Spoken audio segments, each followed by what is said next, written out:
Vaughn and I were gone almost the whole month of July on vacation, so now we're just coming back. What do they come back to? All right, so I guess we'll go ahead and start. I'm Michael Fry, kind of helping to wrangle everybody around. Tonight's part two. If you guys weren't here for part one, don't worry about it. So tonight, the first part was just basically we kind of went over score sheets, how to judge. We talked about the judging process. We also talked a little bit about the BJCP organization as well. And it was just kind of a broad brush overview. The next few lectures, both for tonight, and then we'll have follow-on ones for the next 3 months. And tonight's going to be hops kind of centric. So we'll talk about hops. The next one will be water, yeast, and then the last one will be malt, which are kind of what you need to make beer. So we're going to kind of have lectures that are focused toward those ingredients and then maybe how they differentiate within a beer style. And so for tonight, I will not be giving the lecture. Dennis and Doug will both be up here giving the lecture, so I'll hand it over. All right, I'm going to who's up. Sure. All right, thanks, Mike. Good to see everybody. Thanks for coming. Dennis and I wanted to start off. I know that you guys, most of you were probably here last month. How many folks do we have here that were also here last month? Cool, nice. Okay, so probably about 3/4. So we wanted to start off by doing a little bit of review from last time. We're not going to review Mike's excellent hour-and-a-half talk, but we wanted to give quickly in about 15 minutes our perspective on going through the BJCP process from the beginning and introduce ourselves. So I'm Doug Brown, a little bit of background about who I am and sort of where I'm coming from. I started home brewing in the summer of 2000. I went to a little class at Ballast Point that they did for free back then and got into extract brewing and did that for about 3 years before I had to move away to go to law school in New York. Neither New York City nor law school were conducive to being a home brewer for me at the time, so I had to put it on the shelf and picked it back up again when I moved back to San Diego around 2000, well, a little bit after 2008. And from that point on, I quickly got into all grain brewing and have been all grain brewing now for probably 5 or 6 years. And about 1.5 years ago, I enrolled in the professional brewing certification program at UCSD, which I just completed a couple months ago. So I have some, I guess what you would call academic training in brewing through that. It's an excellent program, by the way, highly recommended. But by way of background, some of it helped with a lot of the technical knowledge about brewing. And then as far as BJCP goes, I got into the BJCP largely through the classes I was taking at UCSD. I took a sensory class with Gwen Conley. I also took a food pairing class with Gwen Conley, and through both of them, she taught us a lot about sensory and about how we taste and how to perceive things and how to sort of calibrate our own tastes. And I really enjoyed it. And so while taking that class last fall, I took the online exam that you guys are preparing for back in October. And then I took a tasting exam. There wasn't one in San Diego that I could get on. The wait list was like 6+ months. So I went out to visit some friends in Atlanta. I took it in Atlanta in November because I was impatient. I got back that score fairly recently, and as a result of that, I'm now a certified level judge. I've also been judging at just about every competition that's in the area. So by now I've judged, I think, after last weekend, 9 different competitions since becoming certified judge back in January or February, and I've really enjoyed it. So I give you the perspective of somebody who's gone through it very recently, but has also sort of very quickly gone headfirst into it and done a lot of judging and tried to bust my tail as hard as I can. My goal is to try to take the written exam before they change the guidelines in November. So I've been really Same here. powering through for that. So Dennis is in the same boat.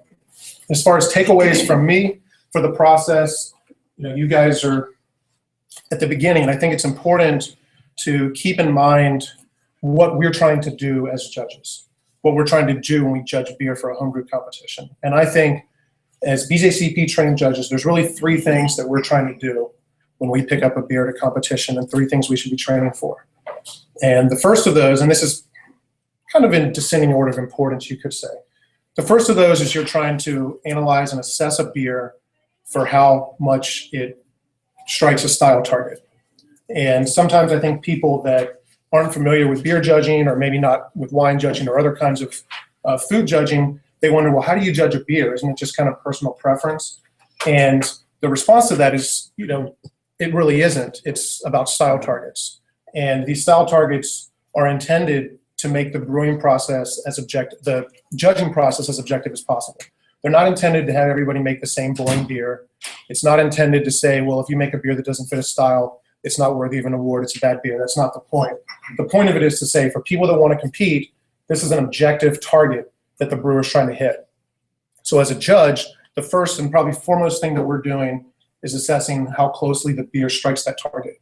So to be able to do that, you need to, first of all, know the style, and you also need to know how to perceive the beer, pick apart the flavors, the mouthfeel, the aroma, the appearance that you're perceiving from that beer, describe them using a somewhat uniform vocabulary that speaks to the guideline, and be able to assess how well that beer matches the style that you're evaluating. So that's first. Second thing that you need to be able to do as a beer judge is to be able to offer technical feedback. And if you were judging at GABF or if you were judging at World Beer Cup, this wouldn't really matter because the pro brewers, they don't care about our technical feedback. But as a BJCP judge, most of what you're going to be judging is homebrew. And so you need to be able to assess off flavors, and you need to be able to assess other indicia that there were technical problems in the brewing process, and then be able to give competent, helpful feedback to the brewer in order to make their beer taste better. So if you taste a beer and it tastes skunky, and by that I mean it tastes like Heineken, then as a trained beer judge, you say, oh, skunky.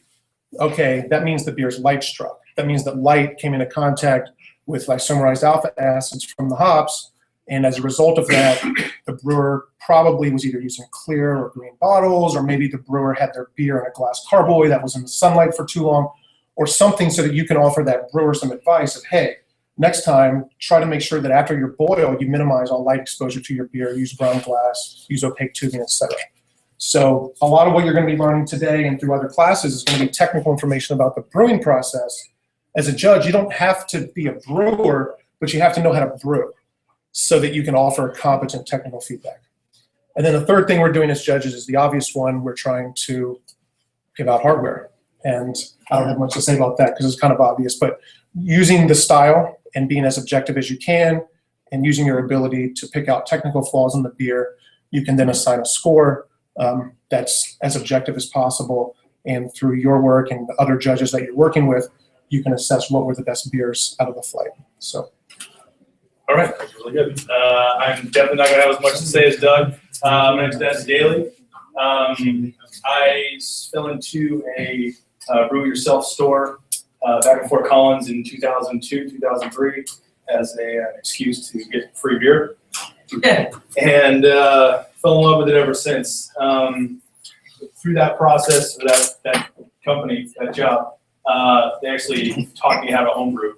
Wasn't too interested in it before I got into it, but yeah, I fell in love and started homebrewing.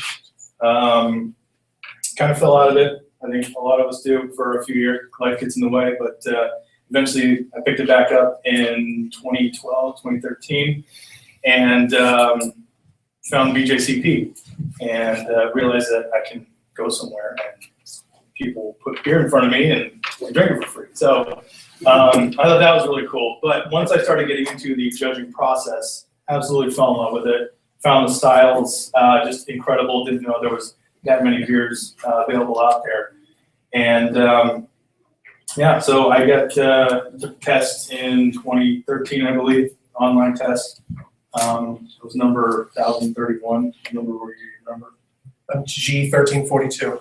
Okay. So after that, I wanted to take it further. So I took the tasting test at Temecula about 1.5 years ago. That got me to certified. I just need some more points and the written test to get to the national level. What I want you guys to take out of this class is when I'm sitting there judging a beer, I was up in LA a couple weeks ago at the LA County Fair. You usually sit across the table from someone and you judge beer together, right? And you write down your scores, you write down what you think of it.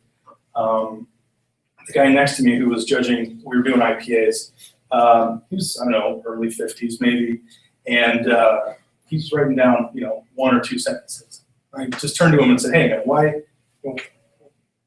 Give this guy some more feedback, And he said, "Oh, I've been doing this forever, and if I don't get a good beer in front of me, I'm not going to write down too much." And along the same lines is, if you're not giving these people good feedback, you're not going to get good beers at home competitions. So that's the main thing I want people to get out of this is, I know we also take the online test, and we'll talk about that a little later, how to study for it, but getting that score sheet down so the brewers can have good feedback and come back with a better beer. So I'm happier, home brewers happier, it works out well.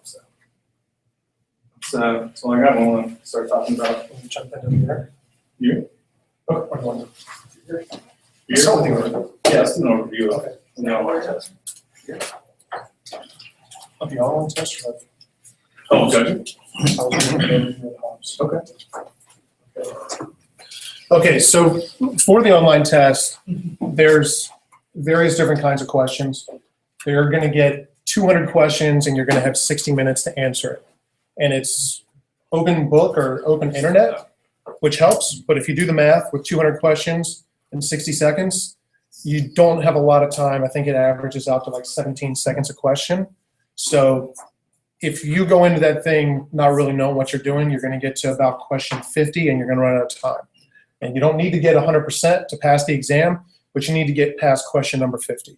We get asked that question a lot. What actually percent do you need to? And they don't tell. They don't tell you. They don't tell you.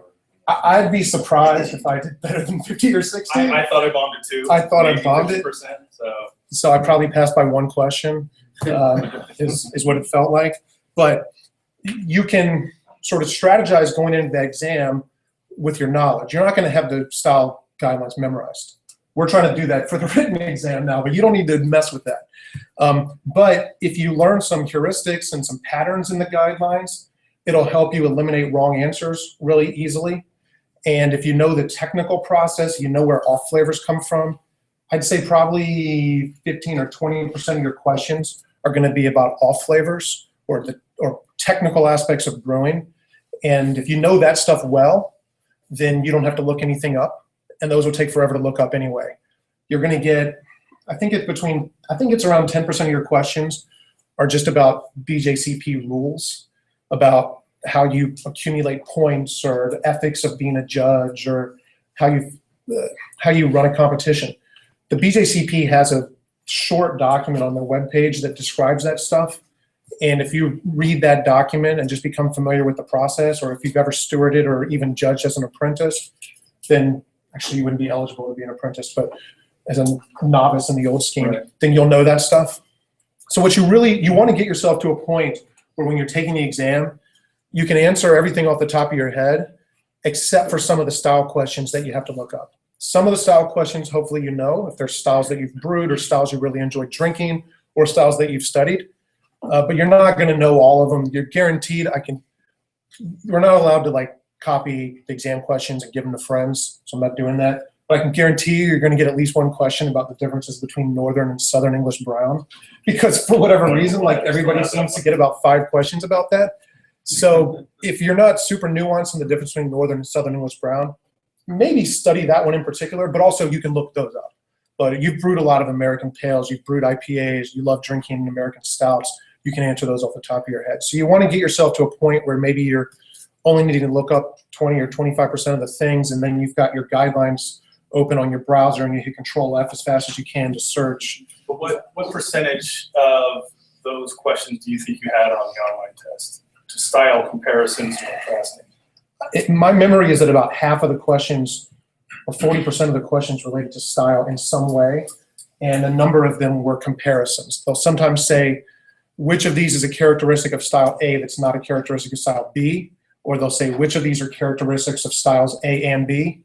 Or it may just say, which of these is not a characteristic of style X? So you'll get them in different forms. So you need to be roughly familiar, and we'll try to do what we can to help you get there. So with that said, let's jump into a quick overview of hops, because that's what this this class is all about. And for the next 4 classes, you're going to get each of the 4 ingredients. You're going to get hops, malt, water, and yeast. All of them from different presenters, so you're going to get their different perspectives on the BJCP exam process. But also, hopefully, along the way, you're going to pick up the technical information that relates to each of those ingredients and how they play a role in the brewing process. Did you talk about the BJCP the exam study guide? Yes. Yeah, so there's this 63-page document on bjcp.org that's called BJCP Beer Exam Study Guide. And almost all of the information that I'm going to be giving you here came from this guide, and that was on purpose because I didn't want to give you stuff that's not part of the BJCP curriculum, so to speak. And I didn't want to give you anything that conflicted with it because some of this stuff, the science is fairly nascent. And so you may have heard from brewers who are awesome brewers something that conflicts a little bit. And that's because there are people that have different views on some of these things. But I'm trying to give you the sort of BJCP version of things so that you can at least learn what they want you to know for the test. And most of what's in these slides here is pretty uncontroversial.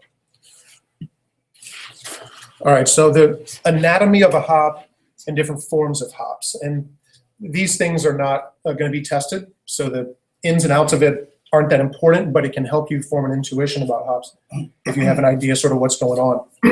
A hop is basically a cone that forms on the Cumulus lupulus plant. It is about 40% just cellulose material, sort of fibrous plant material that doesn't really have a whole lot of flavor or aroma impact in beer, although if you're using whole hops, it can provide some amount of filtering in your boil kettle. But what we're primarily interested in as brewers and therefore as beer judges is the alpha acids and essential oils that are contained in the hops. And that's, if you look at this picture where it has a cross section, those are in these, doesn't have a, yeah, in that little sticky yellow section. So if you've ever handled whole hops and you mush them up in your hands and you do this and you smell it and it smells real awesome, and then afterwards you say, oh man, my hands are all sticky now. Well, that's because of that lupulin. That's the good stuff. So they make your hands sticky, but they also give us those alpha acids and those essential oils. That is what we want as brewers. You guys, there's a couple of hop farms east of here. Hop-a-tool. Yeah, there's a couple. There's that ranch. If you ever get a chance, right around now, and because it's been so dry, it's probably going on right now, but you can go pick your own wet hops, throw them in your beer. And it's just an absolutely spectacular experience. Pulling your own hop vines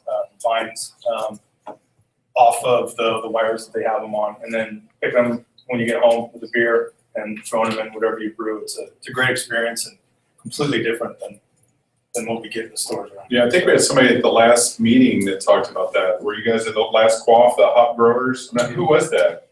You guys remember? There's a couple growers right now. We had one of them that came and gave the speech about they come out to their farm and okay, I'll get the info out to you guys. It is harvest season right now, so Yeah. look up, pick your own hops out there. You go out there and pick some hops and put them in a beer. She had that jar, she was putting them in our beers too. There you go. Oh, nice. So it is important to realize hops are obviously an agricultural product. They come from a plant. And as such, there's going to be variation in hops between crops. There's going to be variation based on crop year, how much it rained that year, how sunny it was that year. There's going to be variation based on latitude, which affects how much sun hops get, and hops are actually very sensitive to latitude. They grow in very narrow bands. There's also going to be variation from terroir, the soil and the water. And so a hop that grows in the Czech Republic, if I take a seed from that plant and I come bring it and put it in the best, hop soil in the Willamette Valley, it's not going to taste the same because it can have different terroir. So just understand that there is variation from crop to crop. Even the hops that you may get at a homebrew store, the hops that are used in commercial batches of beer, there's variation from year to year, from batch to batch, from farm to farm. And as a judge, most of us aren't sophisticated enough to be able to say, oh, this is a 2012 Cascade, this is a 2013 Cascade.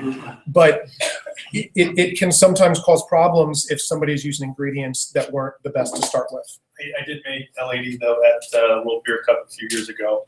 She works for NBC or whoever, but she can taste beers from the different bud plants around the U.S., St. Louis, and there's a couple there. I can't remember what cities they're in, but she could pick up a beer and tell you what city it's from of Bud Light. So I was pretty It impressed. has no hops, so that's impressive. She can tell by the water. Oh, the water. They don't quite get it right in each different city. So we all have something to aspire to. Yeah. And then as a brewer, there's generally 4 forms that hops come in. You can buy whole hops.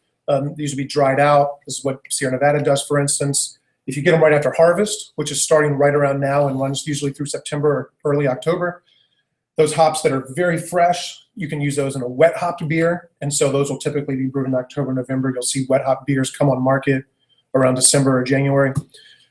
Most brewers these days in America use pellets, where they take the hops, they grind them all up into fine powder, and then they push them through a machine that makes them into those little pellets, like you'd shoot in a pellet gun almost.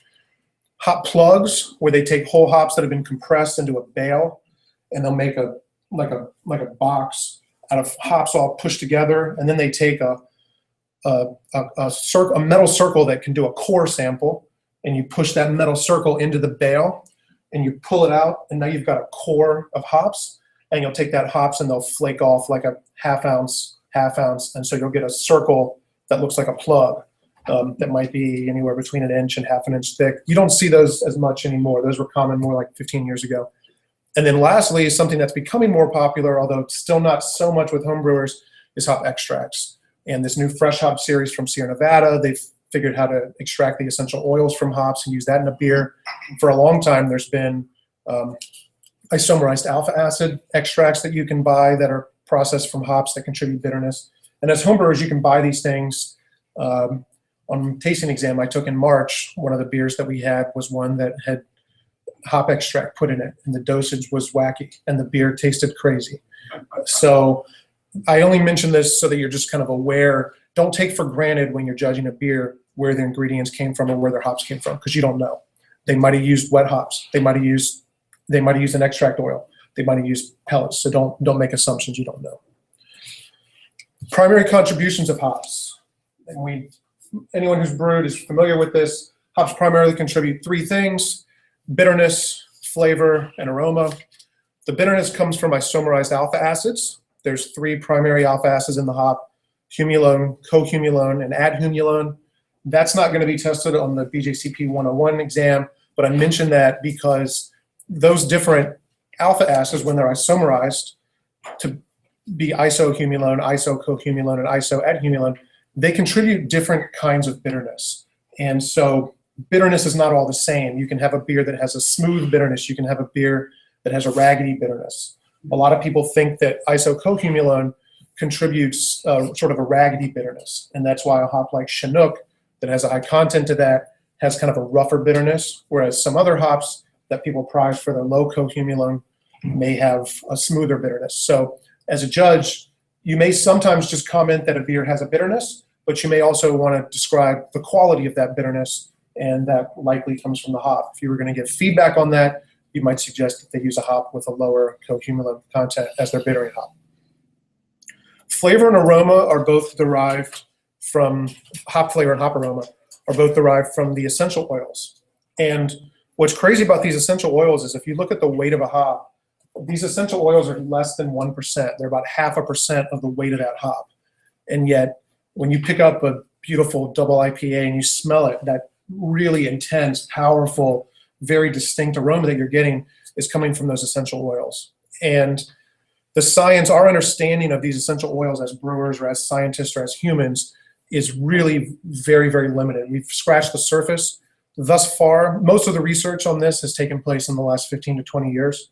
Thus far, using gas chromatographs and spectrophotometers, they've been able to identify over 250 different essential oils that are in hops, and different varieties have different ones of those oils in different concentrations.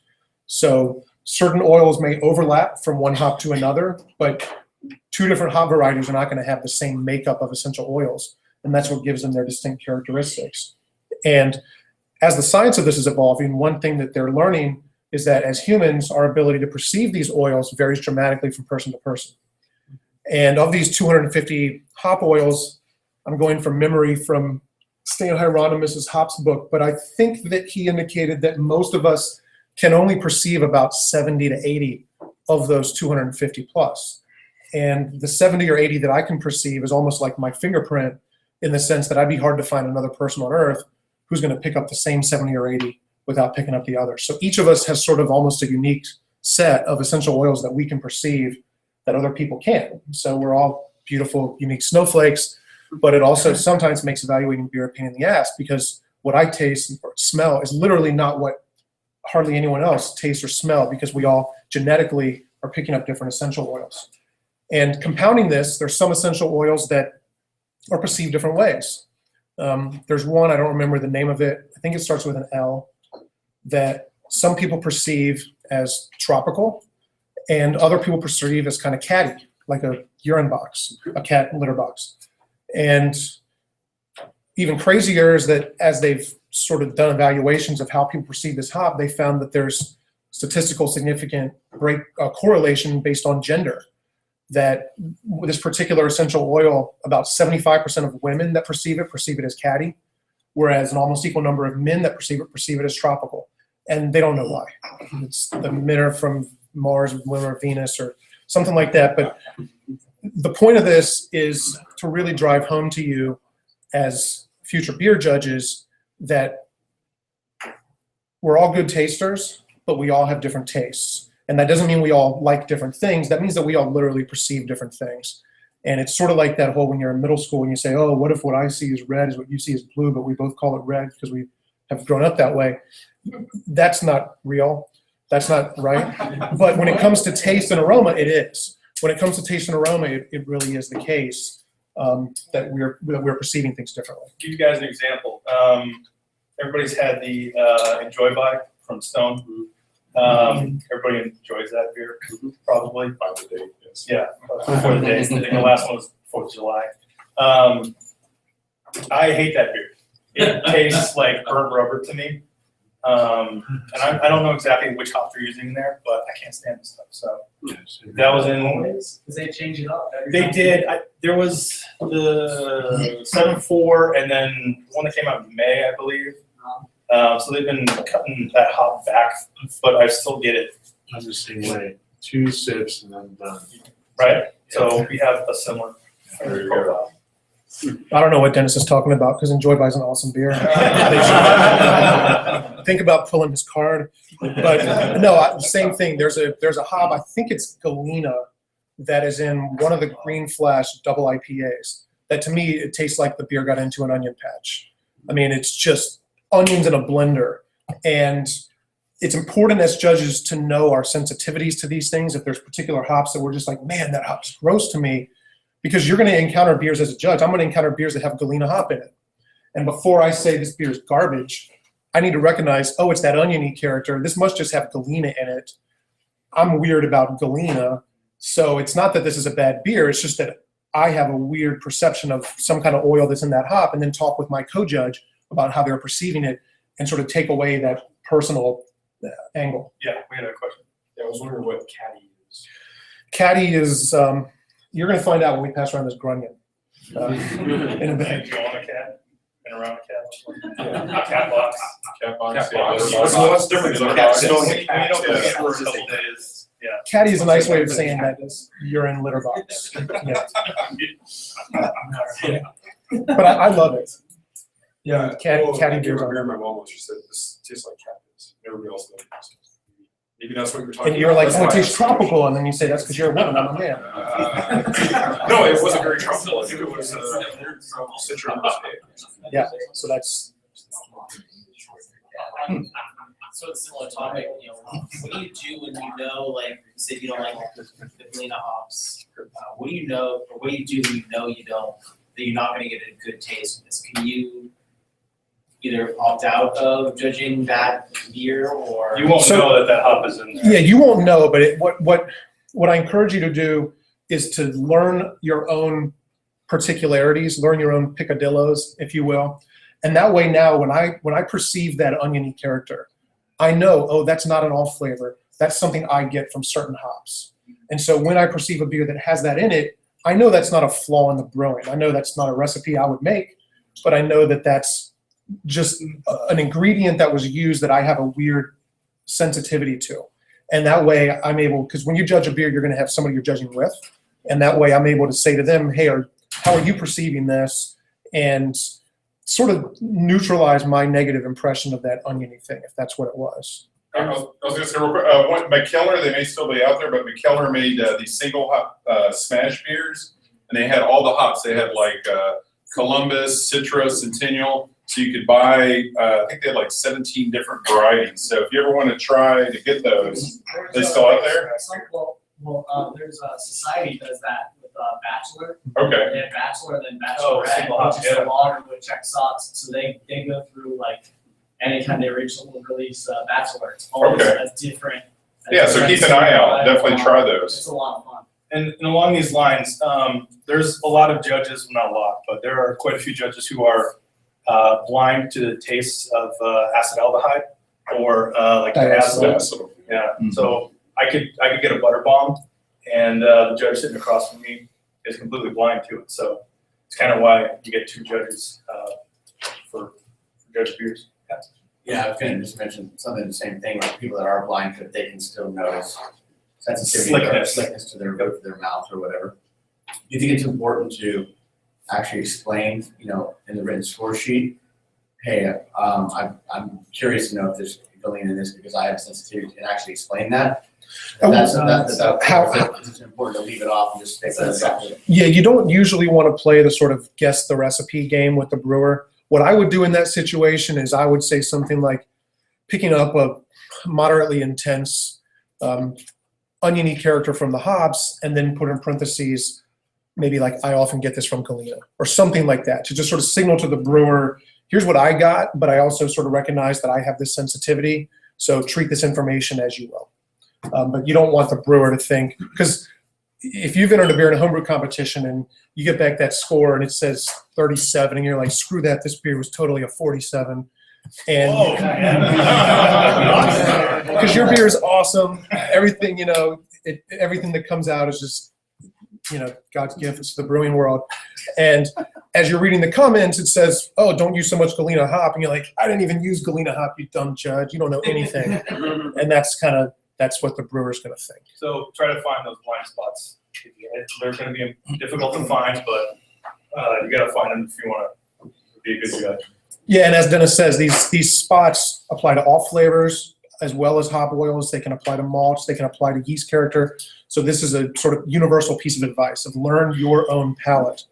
And the best way to do that is to go drink with friends, samples responsibly, and talk with them, geek out about what you perceive and what they perceive. And don't be judgmental about it because we all perceive things differently.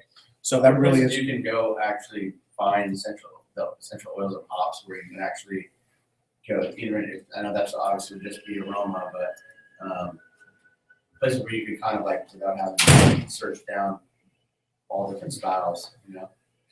You can try single hop beers, as has been mentioned. I know the home brewers sell some hop candy, and they're usually like Goldings or maybe Saaz. So a couple of the flavors you can try hop candy. You can mash hops up, pellets or in your hand. You can make hop tinctures or teas. Brian, Like a French press. yeah, put them in a French press and make a tincture. They're going to taste. They're going to come across a little different than they do in a beer, but you're going to get some sense of the aroma and the flavor. So you can learn things that way. And you can also talk to, when you have a beer that somebody made, a home brewer, commercial beer, talk to the brewer and ask them what's in it. If you pick something up that's unusual, talk to the brewer and ask them what's in it, and that'll help sort of fill in your own personal knowledge base of I perceive this in a beer and the beer had this in it. So maybe that's what contributed to that perception. All right. Secondary contributions of beer, and I put these in there because these might be a technical question on your online entrance exam. Hops do have some antimicrobial properties. Don't count on it. You still need to sanitize everything in your process if you're a brewer, and as a judge, that means you need to tell the brewers to sanitize things. But they do have some antimicrobial properties. So if there's a multiple choice question about what hops contribute, they can contribute that. Did you have the history in here too? So hops started being used in Germany around the 16th century, mid 16th century. And up to that point, when they were making beer, malt-based beverages, it was really a gruit. And in gruit, they were using malted barley or other sources of malt, but they were using herbs, spices, tree bark, whatever stuff they could get to put in the beer to contribute bitterness and flavor. Bitterness to balance the sweetness of the malt or of the sugar source, and then spices to make it interesting. And the Germans, being as concerned as they always are with everyone's health and safety, were concerned that some of these beers were making people sick because people were putting in barks or berries or things like that that weren't necessarily safe to consume. And the consumers were going around and having beers that were made and they didn't really know what was in it. So they passed the Reinheitsgebot, which is the brewing purity law in the 16th century, 1563 or 4, 2, somewhere around then. And the Reinheitsgebot mandated that beer had to be made from malt, hops, and water. And they didn't add yeast because they didn't know about yeast. That wouldn't be discovered until the early 20th or late 19th century. But those three ingredients, and hops was one of them. And from that point on, all the beers made in Germany had to have hops, and hop cultivation then spread throughout Europe and eventually supplanted gruit, which is almost impossible to find now. Thankfully, if you've ever tried it, it can be an adventure. So that's where the history of hop usage came from, and some of it was rooted in this antimicrobial aspect. And then you may have also heard the tale about IPA and how IPA came about because they were shipping beer all the way from England to India, and it needed to survive the long passage, and by throwing a ton of hops in, it would last longer in the barrels because of the anti-preservative properties of the hops. That may or may not be true. If you listen to, I'm blanking on his name right now, is it Randy Mosher? It's supposed to come from England, and whenever the fresh hops were in season, they would load up a beer with the fresh hops, and it was more of a harvest ale, and that's where IPA really came from. Is the historian Ron Pattinson and a couple beer historians have said that it was a fresh like hop season harvest ale, and you just load it up with all the hops, and then you have this special beer that comes out. Yeah, so this story about them dosing beer with tons of hops to make it safe for the passage to India, it's not true, and it really shouldn't be repeated. But if that story helps you remember that hops have antimicrobial properties, then remember it. Other secondary contributions, and these two are related, a good long rolling boil, and by that I mean 60 plus minutes, it binds isohumulones in the hops to polypeptides that are in the wort, and that causes coagulation of proteins, which causes some of those proteins to settle out, which assists with beer clarity. And it also creates compounds called colloids that aid with head stability. That was actually, I think that was on my online test. Yeah, so these are some deep cuts. You don't need to know all the isohumulone, polypeptide, chemical, whatever, but just know that hops, actually, if you get a good rolling 60 plus minute boil, can aid with kettle coagulation, and they can also aid with a good stable head formation. That's most likely to show up in like a multiple choice, multiple answer kind of question. I think I missed. Hop usage. If you're a brewer, this is a repeat. I'm going to try to go through it quickly, but for folks who just want to be judges and aren't brewers, there's different times in the brewing process when you can use hops. I did not include adding hops to your mash here because most people I've talked to think that's a waste of money. You don't get very much character from it, although you can do it if you want to. The most common way that people use hops in brewing is during the full boil, and that'll typically be for 60 or sometimes 90 minutes. Through that full boil, as just mentioned, the hops contribute bitterness through the isomerization. They also coagulate and then help with clarity and head retention. You can add hops later towards the end of the boil, maybe with 30 minutes to go, 20 minutes to go, 3 minutes to go, or anywhere in between. And at that point, the hops contribute flavor and aroma. Those essential oils that I talked about earlier that help with flavor and aroma, those will come out of the hops more when it's heated like that. The problem is that those essential oils are volatile. And because they're volatile, if you have them in a boiling liquid, they're going to volatilize off and burn out. So the longer you boil the hops, the more of that volatilization is going to happen and the less essential oil that's going to be left. When it volatilizes like that, they don't just blow off, they also can kind of change. So hops that you add at the 30-minute mark are going to get a little different character than hops that you add at the 15-minute mark or at the 18-minute mark or the 3-minute mark or the 1-minute mark. So brewers will play around with that, adding hops in different amounts and different times in the brewing process to get exactly the flavor they want. Famously, Dogfish Head does their continuously hopped 60, 90, 120-minute based on the belief that if you're a math geek, it's almost sort of like calculus. You're getting the integral into the curve because you're getting like every possible flavor because you're getting the whole spectrum of times. Most brewers don't really go to that length, but as a judge, you just want to know that you get different character from hops, flavor and aroma-wise, depending on when you use it in the process. So I've talked to brewers who say, I don't care what my bitter hop is, because it's going to boil off completely. So we use Magnum or something with some high alpha acids just to get the acidity they're looking for with the calculation. And I kind of wanted to hear from you guys too about this. Any home brewers out there, you guys tried this, or different flavors on the boil hop, or is it just all bitter and that's all that matters? I get, for instance, for short hopping, I do definitely get some flavor out of that. Yeah.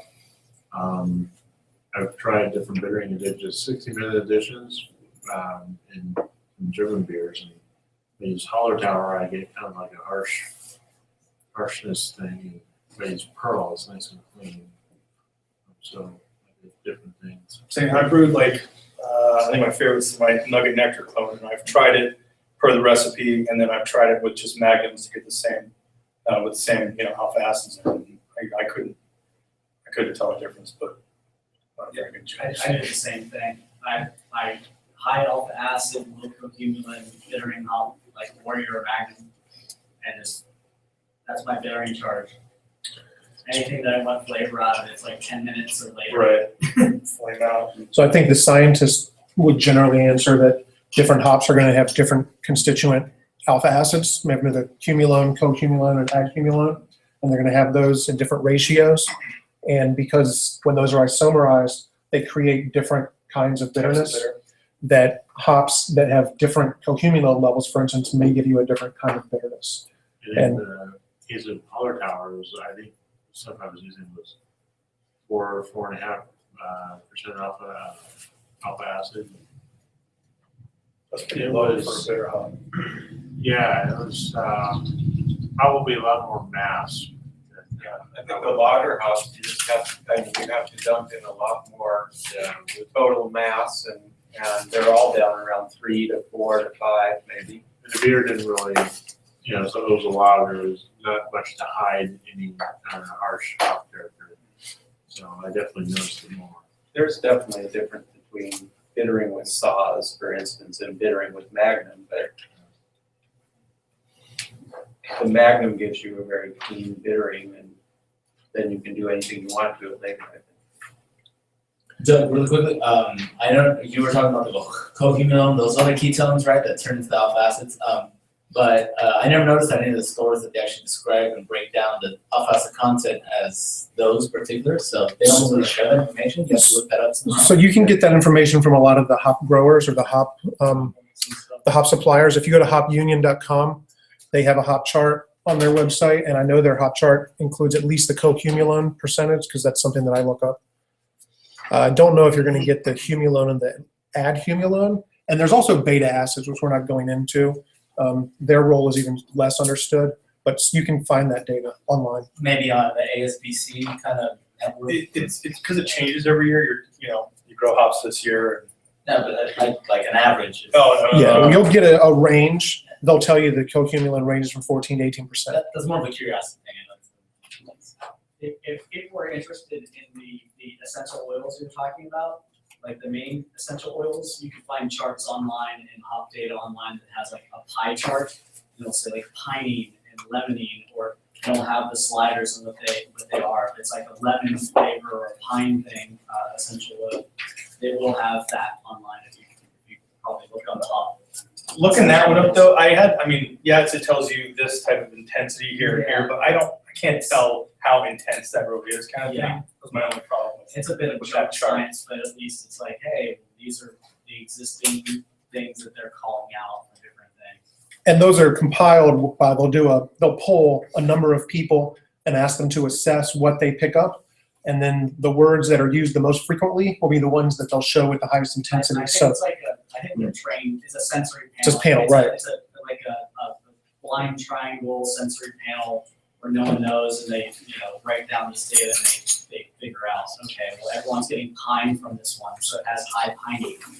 yeah, it's not a man off the street, Yeah. but the important thing to understand is that it is a spectrum of people. And if you remember from before that different people have different perceptions of these things, that's going to explain a lot of variations. So those charts can be helpful if you have access to a single hop beer. You can look up the chart and see what you picked up, and you can assess your perceptions against what the chart says.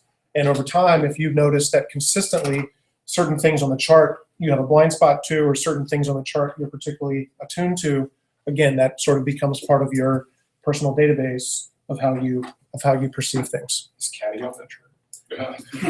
They probably call it something different. It's tiny.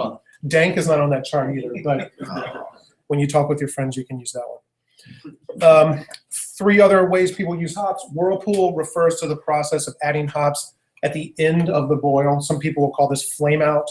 At the end of the boil, the brewer will typically whirlpool the wort in order to force the solids to settle into a cone at the bottom. You add hops at that point. The idea is that you're getting to decontaminate whatever bacteria or whatever may be on the hop, because the wort is still above 190 degrees, still above pasteurization temperature, but you're minimizing the amount of time that those hops are in the hot wort, so you're getting the least volatilization that you can while still getting the benefits of the pasteurization. Depending on how long the brewer's whirlpool is, they may get more or less of that volatilization happening. The next step on that continuum of sort of extreme would be dry hopping, where the brewer says, I'm not worried about microbes. These hops have antimicrobial properties anyway, and they throw the hops straight into the fermenting beer or the conditioning beer at the end of fermentation. Dry hopping will give you a lot of the aroma from the hop. You won't get very much bitterness contribution. You'll get a very minor bitterness contribution. You'll get a very reduced flavor contribution, but you will get intense aroma. Sometimes you'll get a grassy character, and Dennis is going to talk about that later on. And then lastly, one of you mentioned first wort hopping. First wort hopping is the practice of putting hops in for the whole boil, but adding them to the boil kettle as the wort is flowing out of the ladder tun before the wort reaches boiling temperatures. So at that point, the wort is usually around 160 to 170 degrees if the person did a mash out, or it might be around 150 degrees if they didn't. And scientists don't know why. There's different theories, but first wort hopping is believed to sort of lock in some of the flavor and aroma from the hop. And it's fairly well documented, including scientifically, that first wort hopping works. That beer where the hops are added at the beginning of the boil versus beer where the hops are added before the wort reaches boil have a qualitative difference. It's not understood exactly why. There's different theories, but as a judge, you just want to know that so that it's in your grab bag of suggestions, perhaps, that if the brewer could use a little bit more hop flavor aroma, you may suggest that they do first wort hopping if they're not already. Did you do first wort hopping as well as, say, a 60-minute hop? You can. I do that on some of my IPAs. If I'm doing a 90-minute, I'll throw in some hops for first wort that I want to get the character of. And then when I get to 60 minutes, I'll throw in my Magnum that I don't care about the character of it. I just want it for bittering because of the smoothness. And then I'll throw in a bunch of other hops later in the boil and whirlpool and dry hop. And you can, in an IPA, a lot of West Coast San Diego IPAs, they'll use every one of these techniques because they're not mutually exclusive of one another, and you want to hit them all, depending on the style of beer you're making. It's worth noting that for dry hopping, in addition to the hops being antimicrobial, there's a lot of alcohol in there already. That's right, and to low pH. So it's an environment that's not conducive to a lot of microbes. So the brewer's not being completely reckless, and it works out because it's worth it, right? Hasn't killed any of us yet. I know, like, it's becoming more and more popular to do hop backs. Yep. Is that, could you clarify exactly what hopback is? Yeah, so a hopback is you add hops, they're usually leaf hops, into some sort of a cylinder, usually.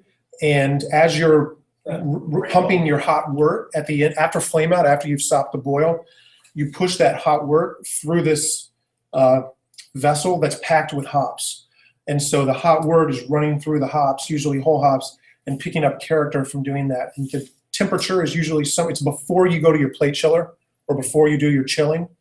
So the temperature is going to be somewhere between 210 from the end of your boil, and hopefully it hasn't cooled down to 160 or 170 yet. Ideally, you're sort of at 180, 190 when you're running through there, so you're still getting some pasteurization. And you get another character from using a hopback, absolutely. I started using one a few months ago, and I totally got a different character when I started doing that. So that's another thing that you could suggest to a brewer, but just bear in mind that it does require additional equipment, and not all home brewers would have access to it. Yeah, and my buddy's good friends with Sean from Alpine, and I guess he was telling me how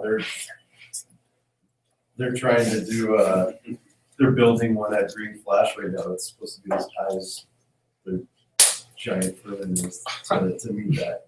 The Nelson Duet, the Green Flash Nelson Duet, and bring it closer to the original recipe. Nice. So they'll keep pushing the extremes. So we're going to fly through. Another question. Oh. I don't see how you would be able to advise someone on first pour hopping versus just pour, say, hops at 15 minutes or 10 minutes for flavor. I mean, are you saying there's a different characteristic in pour hopping that you pick up? No, I'm just saying that's another kind of feedback you could give the brewer. If you were drinking a beer that didn't have enough of a hop character that you were expecting for the style, you could say to them, consider using more hops for flavor or aroma hop additions, consider using a Whirlpool addition, or consider first wort hopping. So you throw it in there as a variety of options that the brewer has to enhance their character. And they may be doing that already. So you certainly don't want to put that as your only piece of feedback, because then they're going to say this judge doesn't know anything. Okay, bitterness. The point of this slide, this has the formula for calculating bitterness, and the point of this slide wasn't for you to learn the formula because you don't need to know it. The point was to illustrate to you that there's a method of calculating bitterness based on the procedure or the recipe that the brewer follows. And there's a number of different factors that affect that, including all 8 of these things: how long you boil, the temperature of the boil, specific gravity of your boil, your pH during your boil, the age of the hops you're using, the flocculation of the yeast that you're using, whether or not you're putting the hops in a bag or not when you have them in your kettle, and if you're doing filtering. So as a judge, you don't know the answers to these kinds of things, and it doesn't matter. As a brewer, you know that your utilization is not going to be precise because there's all these variables. You're just getting a ballpark. And the only way to really know the bitterness measured in IBU, International Bittering Units, is to submit the beer to a gas chromatograph where you can measure it empirically. Most of us don't have access to that, and as judges, we never have access to that. So IBU, it's kind of a neat thing to talk about, but it's not really that useful to us as judges because that's an empirical data that we don't have the ability to derive on the fly, either calculated because we don't have the brewer's recipe and process, or measured using a gas chromatograph. Perceived bitterness, perceiving hops and bitterness is what we're more concerned with. And you perceive bitterness with your tongue. You don't perceive bitter in your mouth. You don't perceive bitterness with your nose. You can't smell bitter. Just like you can't smell sweet, you can't smell sour, salty, umami, any of those 5 basic flavors. You don't smell those. You may smell things that remind you of those. You smell something that smells like a cantaloupe, and so you think it's sweet because it smells like a cantaloupe. That happens all the time. But you can't smell bitter. You can't smell sweet. Those 5 basic flavors are picked up on your tongue. That old thing about different parts of your tongue having different taste buds, that's bogus. All parts of your tongue have all the taste buds in different concentrations, yes, but all parts of your tongue can perceive bitterness. So when you're drinking a beer, make sure that you swish it around your mouth if you're going to judge it, so that all parts of your tongue where there's different concentrations of taste buds get an opportunity to provide feedback to your brain. And you need to know as a judge how bitter interacts with other flavors. Bitter and sweet suppress one another. So the sweeter a beer is, say you have a beer that's 30 IBUs, beer A, and you have beer B that's also 30 IBUs. If beer A is much sweeter than beer B is going to taste more bitter because that sweetness in beer A is counteracting some of those 30 IBUs more than the lower sweetness in beer B is counteracting those same 30 IBUs. And this is really important to understand as judges. The same thing happens with sour. Sour and bitter suppress one another. And similarly, if you have a beer that's really bitter and really sweet, it's not going to taste as sweet as it would if it didn't have the same bitterness. So if you have a beer that had a starting gravity of 1060 that's got 50 IBUs and a beer with a starting gravity of 1060 that's 25 IBUs, the 25 IBU 1060 is going to taste sweeter, whereas the 50 IBU 1060 is going to taste less sweet and more bitter. So you need to understand those basic interactions of flavor.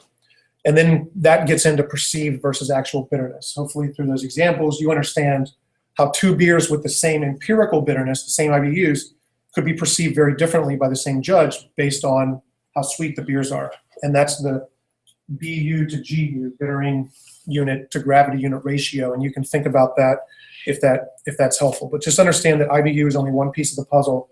It is not a measure of perceived bitterness. It's a measure of something a GC reads.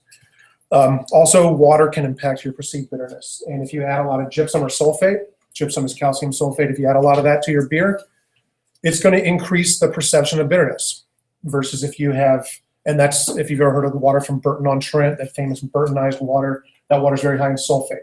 That's where IPAs came from. That'll definitely be on your online test.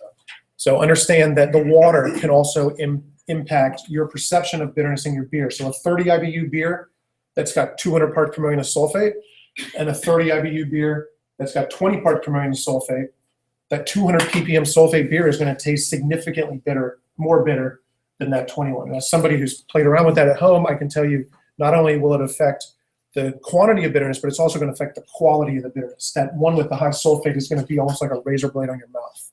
If you've got a beer with 300 ppm of sulfate, it's going to zap you on your mouth. If you've ever had Beechwood beers, I think Beechwood uses a lot of sulfate in their water. Their beers give me that same impression. So they also say that carbonate can impact perceived bitterness. I don't have as much experience with that because I don't like carbonate in my water. I don't play around with it. But just understand that gypsum or sulfate and carbonate can also have an impact on how we perceive bitterness.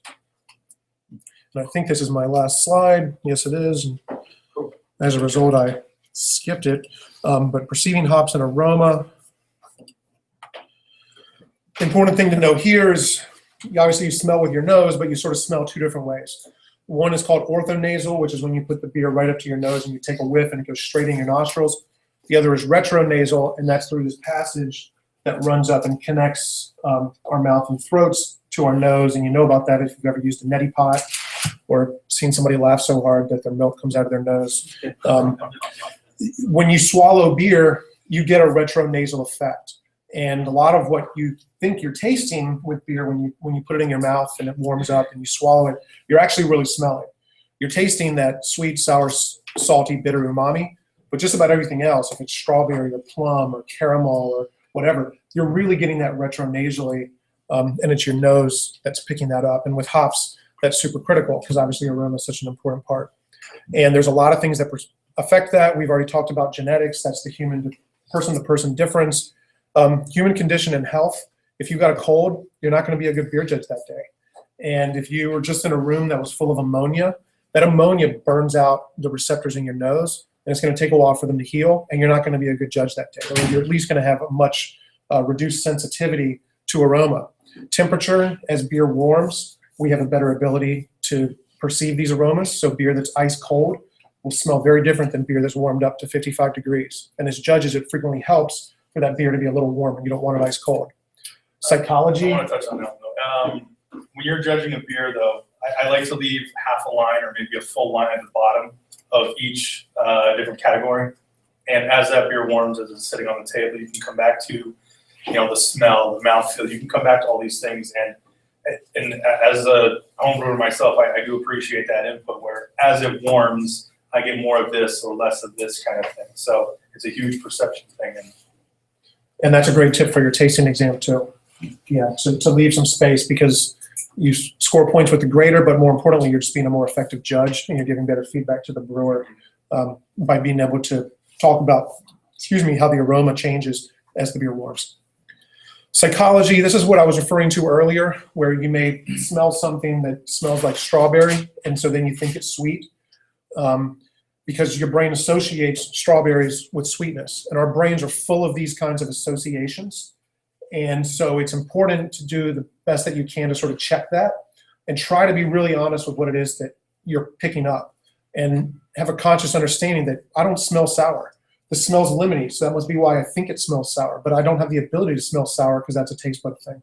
So just understand that your psychology can also affect your perceptions. And the same thing kind of happens through how a beer looks and how the head on the beer is. You look at a beer that's crystal clear, and sometimes our brains will expect it to be a different way, but just be aware of the fact that your brain can play tricks on the way you perceive aromas and flavors. And then lastly, memory and experiences. The olfactory gland in your brain that processes smell is right next to the part of your brain that handles memory. And that's why most of us, I mean, probably all of us, have this experience where you smell something, you can't quite put your finger on it, but it reminds you of something. An example I think of is I smell something and I say, that reminds me of like my grandmother's closet. Why does this smell like my grandmother's closet? We say grandmother's couch. Or grandmother's couch, and it's because my grandmother's closet had mothballs in it, and that's naphthalene.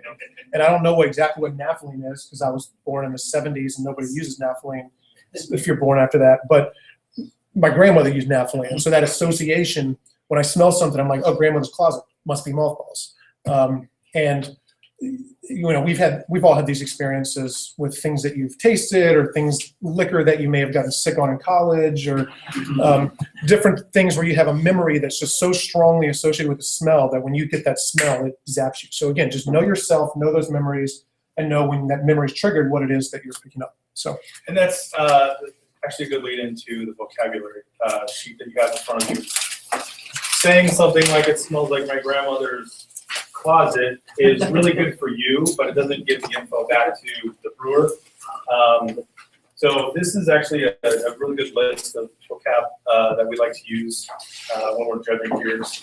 I actually like to review it before I go into an event because it just kind of triggers things that, oh yeah, I can use this as I'm judging. So try to get used to this list and yeah, use as many when we're going to be doing this first tasting. Plus tomorrow. Let's, you guys want to take a quick 5-minute break and then take a quick bathroom break? We'll get set up and we'll do these tastings. So that way we can get them all set up. And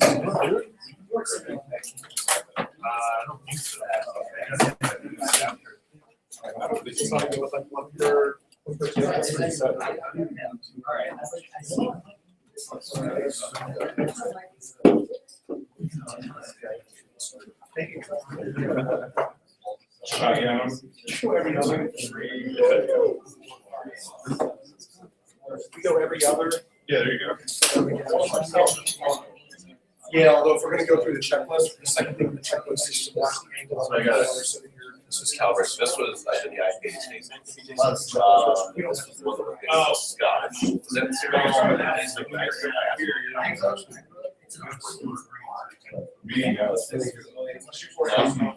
I don't like maybe like butter.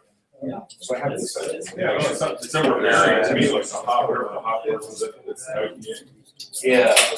The IPA, yeah, there's just something kind of off. Yeah. All right, so for the people that are in here, we put a beer on every other table. So if you don't have a beer, grab the one next to your table. If we run out, we got a few left. So you guys want to get started if you're sitting here with judging this?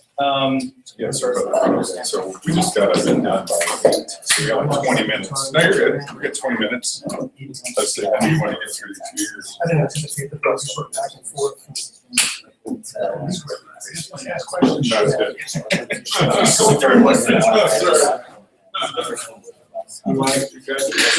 Yeah.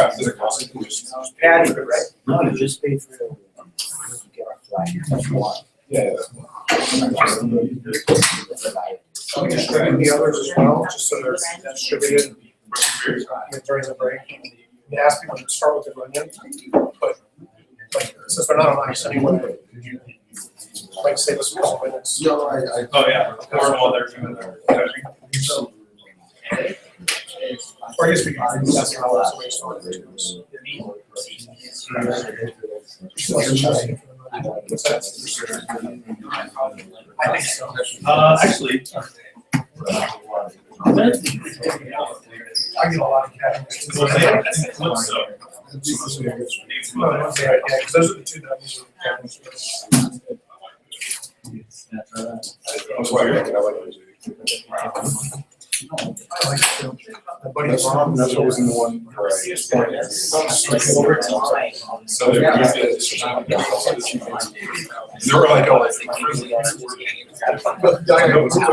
Yeah, his mother here is a huge craft beer fan. I love that. She lives very close to us. Everybody gets there once a week at least. She loves all the beers except for her super caddy. Same thing with our mom. We do a beer, beer. She's like, soft. She's got that caddy. She's super sensitive to it. It's like all. Yeah, and it's going to be, so I get started at every 7 years. Super high. And that's the same no matter what. Yeah, so, and that's the same with how it was, right? You know, the 2018 guy went to run. I think it won. I think that's the way it's not going out there yet. We're going to recalibrate my years, but, that's unfortunately, we're actually in the learning process. Yeah, now. 4.5%. You can drink it all day, honestly, all flavor. In the case of IPA now, like, here's that 7 years or 10 years ago. So it's changing. So I don't know.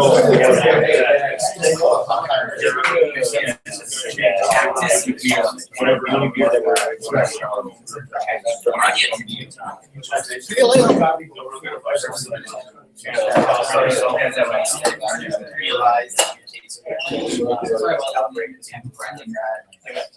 It's unfortunate, but.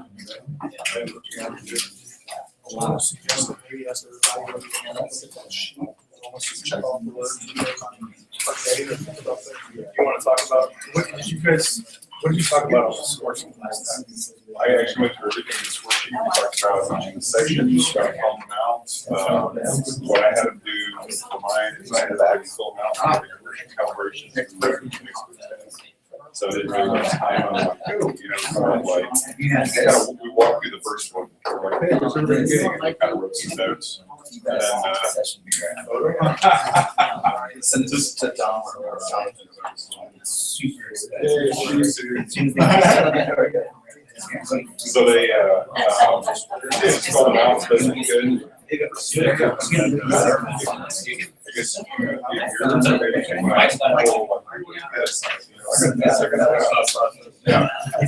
yeah, probably good. So whenever you want to start it up, Hey,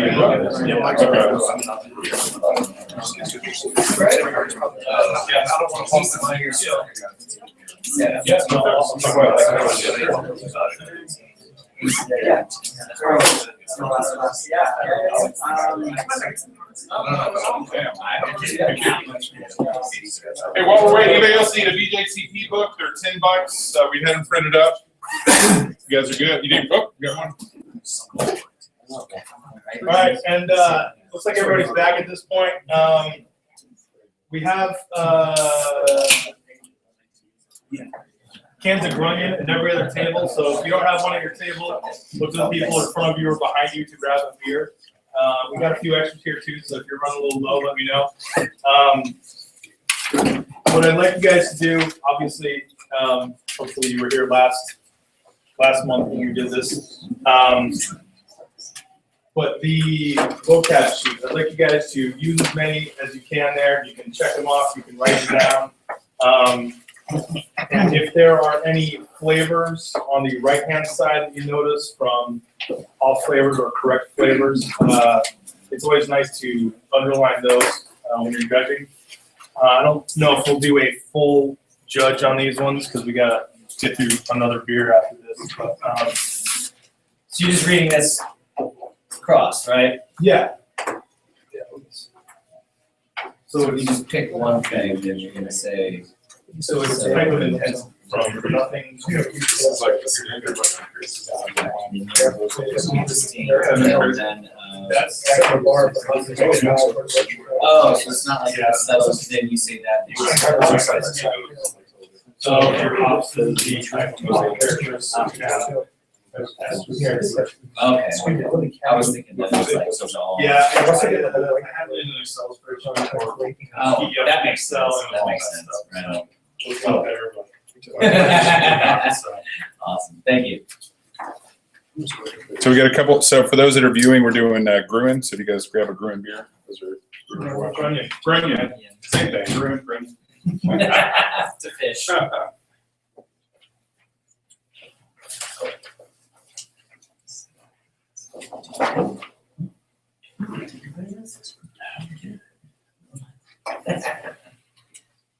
When you just can't pinpoint the smell. Like it smells like something, it's not appealing to me, but I can't quite figure out what it is. When you talk to your friends about it, Yeah. see what words they're using, what they're picking up, and then some of those will sort of latch on with you. Is it grandma's closet? I was thinking, grassy, Grassy.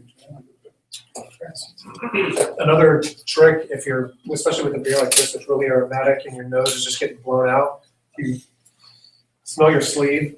Or your arm. Psychologically, we're sort of designed as humans to think that we all smell normal. So if you kind of smell your own arm or your own sleeve, that kind of resets your nose, similar to the way eating the salt with saltine sort of resets your mouth.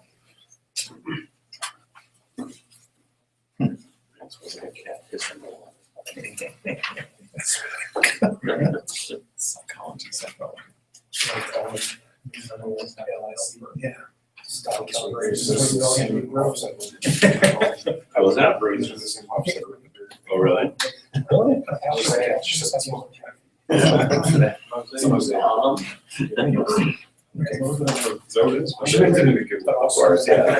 loves cats.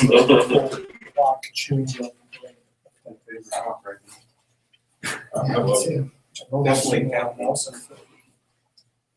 Don't know what I have for them.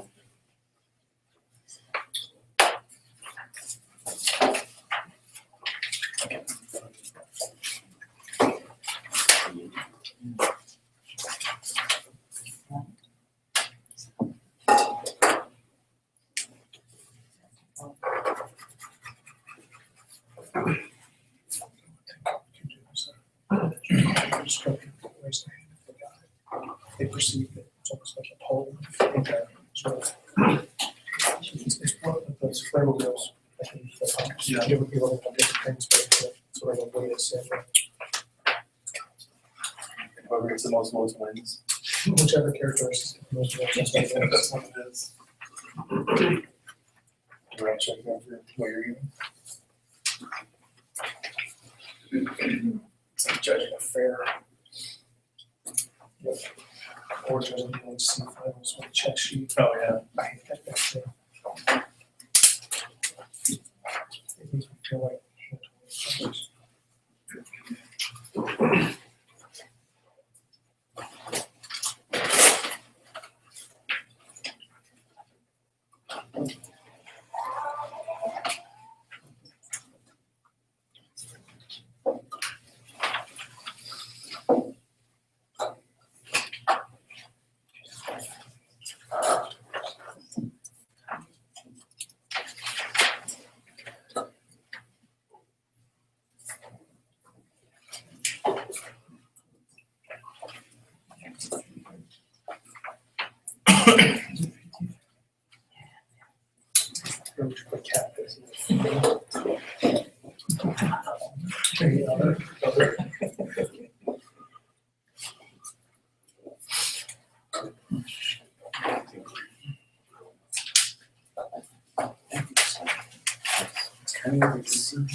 Pass it out if you want to talk.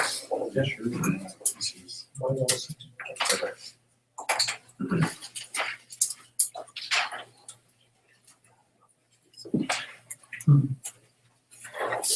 Alright, I hate to do this to you guys, but that was actually 10 minutes from the first time I started talking. So that is actually the amount of time you're supposed to get when you're doing the taster test. Maybe a few minutes more, but within 10 minutes they'll bring up the later and say, here's number 2, it's this category, go to town. So in lieu of picking up everybody's score sheets, I just want to kind of get what did people get out of this? From hops, what hop characteristics did we get? Start shouting, guys. Dank. Dank?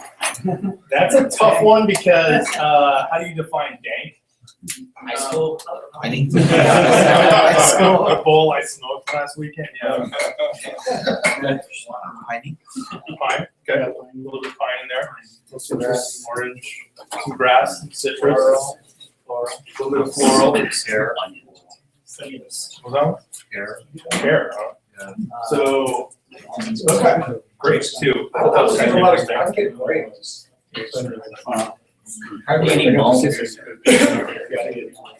So from the aroma or the flavor of the malt, I got a little bit of, and if you want to get technical on the malts, you can say bready, you can say toasted bread, bread crumbs, or like the, what do you call it? Yeah, almost a breadcrumb or like crust of toasting some toast on that malt. It's really, it doesn't come through very well, but on that aftertaste or the lingering in your mouth, it kind of comes through in my head a little more. Black pepper. A little bit of phenol from that maybe. We didn't have to write on the color, clarity, or anything like that because I think everybody has a fairly good understanding of what that looks like. But carbonation would be a good one to talk about. What type of bubbles are they? How long do they last? Things like that. And honestly, you could pass the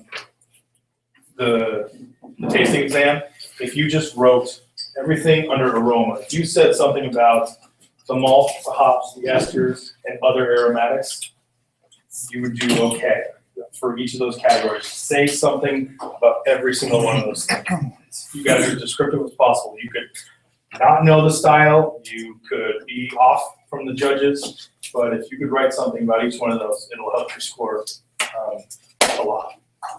In terms of carbonation, when you pick up some acidity from the carbonation, is it appropriate to talk about that in the taste? It is. It's in the mouthfeel, I think, more than anything, because you do get a lot of that bite. And I do get that from the carb a little bit, but you can also perceive that as from a hop. But I would put it in mouthfeel on this one. So. And just so you guys know, the 2015 BJCP guidelines, this is the calibration beer for pale ales. This one is? American Pale Ale for this one. So here, This one, what about the first one you drank. Oh, wow. You open this book to American Pale Ales, it's number 1. Yeah, you used to do this one. Okay, it used to be that one. Yeah. So what I'd like you guys to do is pour those Sierras. I know you did it last week, and I apologize, or last month. I wasn't here last month. But it's one of my favorite beers, so I'm gonna make you drink it now. Oh, darn.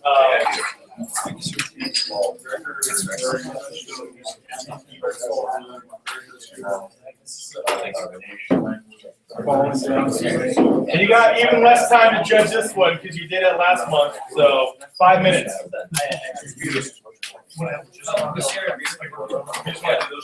Yeah. So if you guys want to, just comment on flavor and aroma. We're not going to talk about mouthfeel, body. We're not going to talk about any feedback or anything like that. Really?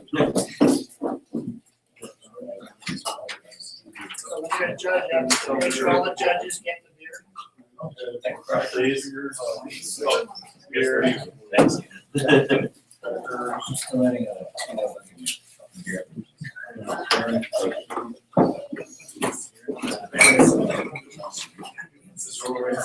Yeah, it was just what we had last time. Yeah. Last time we had one goal. It probably seemed like that. He's a good guy. You're probably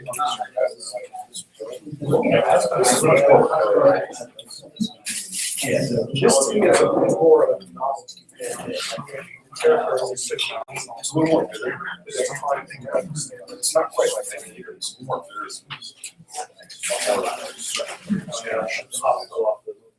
Yeah, distinguishing this from a session of PA. You got the quotes. This, like, you hear this in session.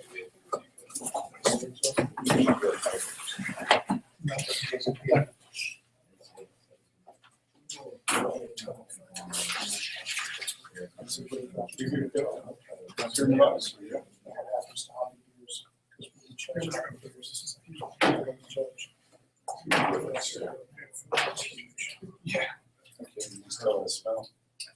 So, and as you guys are judging our writing descriptors down for aroma and flavor, this beer is actually 2 months old. So it might be the exact same beer that you guys had from the previous class. I went to 10 stores, I think, and this is the freshest stuff I could find. So keep an eye out for that and realize that hops do fall off. I know there's these beer nerds that say don't drink an IPA within 2 weeks. Some guys say within a month. But you can really tell this thing's been 2 months. So a lot of Unless hops it's within fall 2 off. weeks. Unless it's within 2 weeks, or unless it's within a month. Of brewing or bottling. Yeah.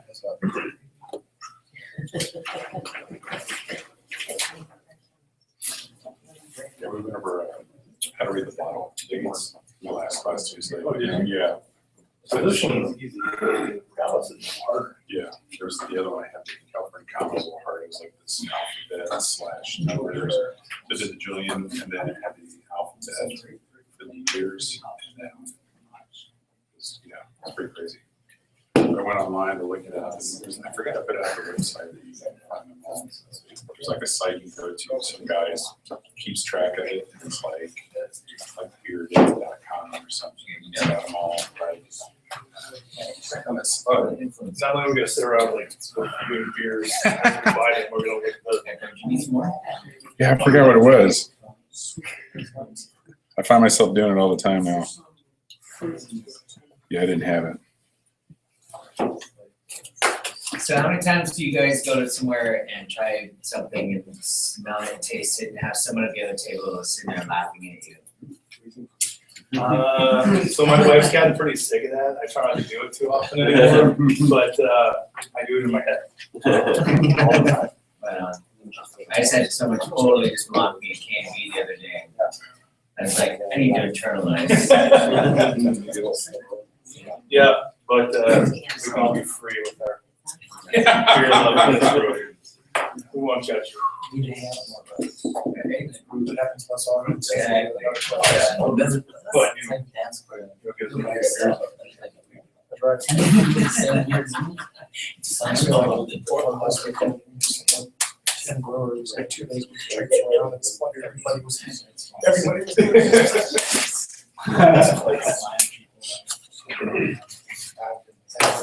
The guys I was traveling with, none of them were judges or home brewers, but I had one of them really wanted to get that flight. I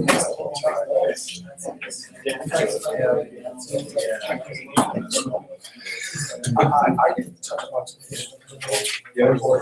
That's what I knew there was something like It's a touch, which is surprising to me because I'm just a commissioner. Really well. My guess is it's actually an observation here or something. The 2 months this is falling off. It might have been Distillers Outlet in Poway. They usually take good care of it. Really.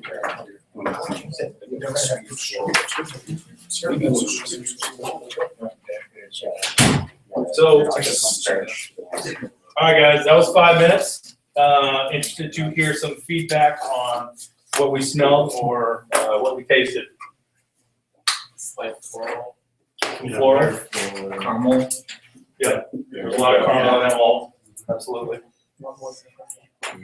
which I think that comes through a lot more now because the tops have fallen off. It's a lot less bitter than a fresh Sierra Nevada.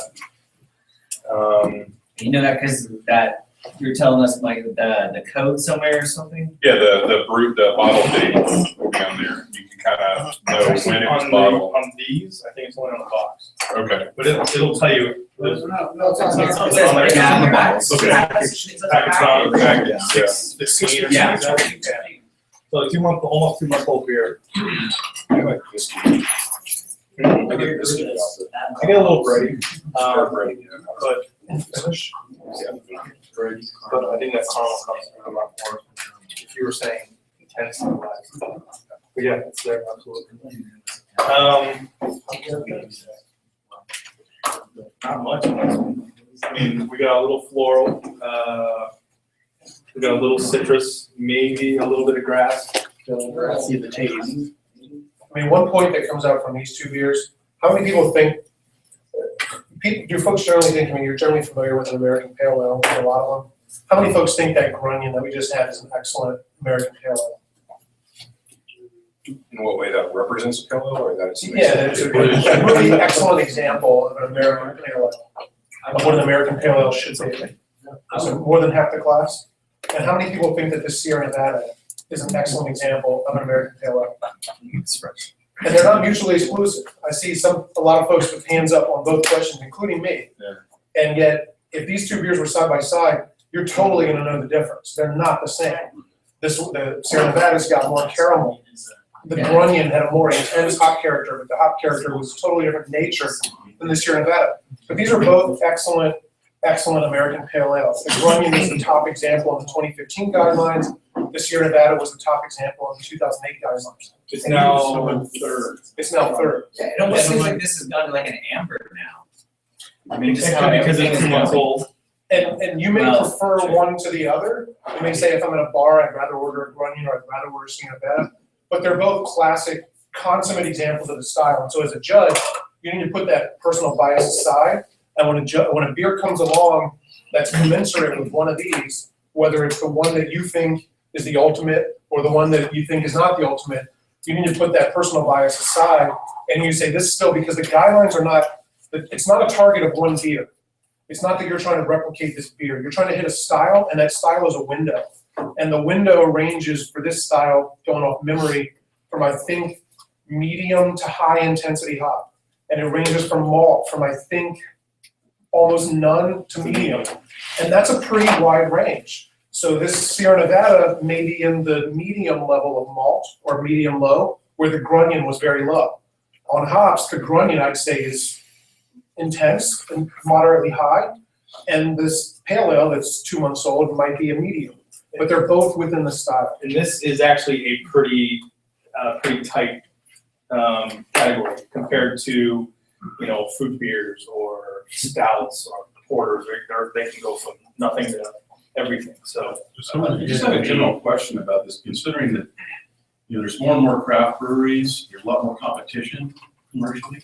So for anybody up there, Mike, or any of you guys or whatever, I'm wondering if the recipe formulations of these beers have changed. Oh, absolutely. Over time, either for economic reasons or something else. No, they absolutely drift.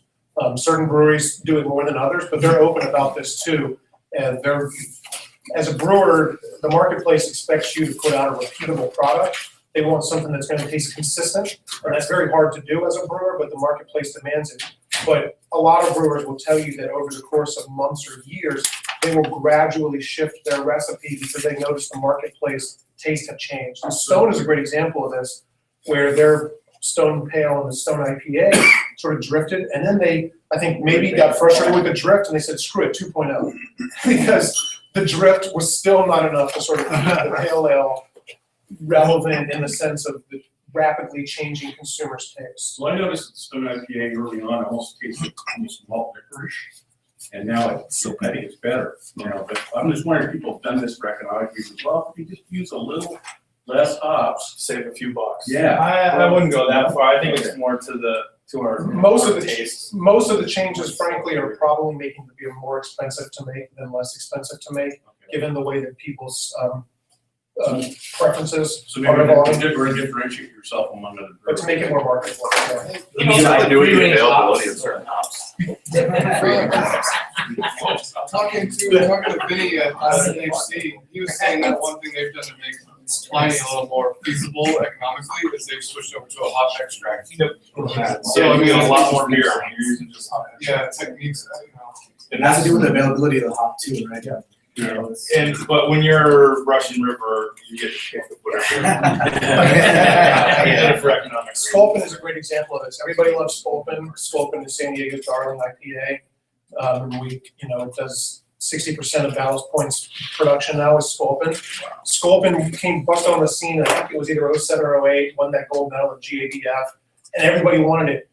What happened the next year? Citra disappeared. Citra was gone.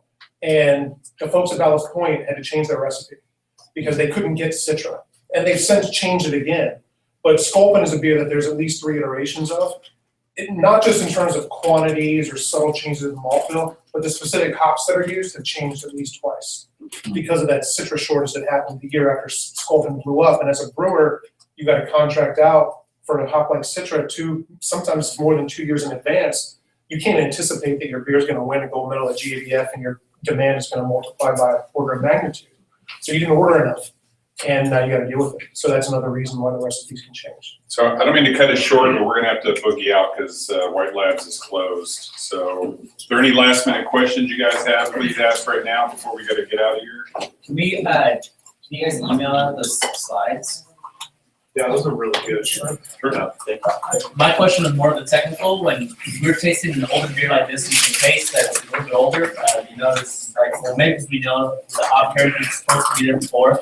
How do you comment on something like that? Because I would have said, like, the flavor doesn't come out and tastes a little bit flat or old, kind of, like, I don't know how to describe that age, because it's not really oxidized here. So you get a little bit of cardboard in there. It's very, very faint, but there's been plenty of times judging beers that I've said, if this beer was fresh, I would have given it a better score. It tastes old. Store cold, serve fresh. That's great feedback on a whole lot of beers. The hop level is not what you expect on a beer. Store cold, serve fresh.